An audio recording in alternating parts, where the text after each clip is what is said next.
ګوربز په صفر باندې وسوځېدی. هیري بروک سلیزه ووهله چې حیدرآباد لوبډله یې بریالۍ کړه. رحمان الله ګوربز یو ځل بیا د کلکتې لوبډلې لپاره ډیر ناکام ثابت سو.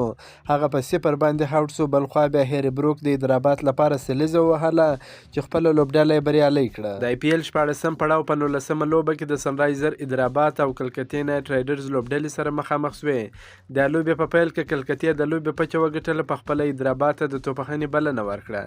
سنرایزر حیدرآباد لوبډلې په ټاکل سوو 20 اورونو کې د 4 لوبغاړو په سوځېدو سره 228 منډې وکړې چې هیري بروک ډېره غوره په زړه پورې توپخانه ترسره کړه. هغه 100 ناسوځېدلې منډې وکړې. همدغه راز هیدن مارکرم هم 50 زیاتې منډې وکړې. د کلکته نایټ رایډرز لوبډلې لپاره هنډر رسل غوره توپ اچونه وکړه. هغه 3 ویکټې ترلاسه کړې. ورون چکرورتي هم یو لوبغاړی وسوځوي. د 229 منډو هدف په تعقیب کې کلکتې نایټ رایډرز لوبډلې هم ډېره ښایسته په زړه پورې توپخانه ترسره کړل. په ټاکل سوو 20 اورونو کې د 7 لوبغاړو په سوځېدو سره 215 منډې جوړې کړې. په 23 منډو یې دغه لوبه وبایلل. د دوی لپاره نیتیش رانا 15 ډېرې په زړه پورې منډې ترسره کړې او رینکو سینګ هم 58 منډې جوړې کړې.